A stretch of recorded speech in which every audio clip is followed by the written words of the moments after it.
এই ছোট চার্জারের ভেতরে লুকানো আছে এমন কিছু যা আপনি বিশ্বাসই করতে পারবেন না। ভেতরটা খুললে দেখা যায় পুরো একটা মিনি পাওয়ার মেশিন। এটা হলো পিসিবি বোর্ড, যেখানে থাকে চার্জারের সব কানেকশন।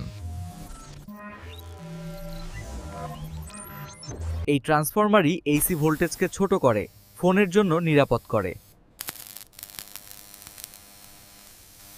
ডায়োড এসিকে ডিসিতে রূপান্তর করে, এটাকে বলে রেকটিফায়ার। ক্যাপাসিটর ভোল্টেজকে স্মুথ রাখে, তাই ফোন সেফ চার্জ হয়।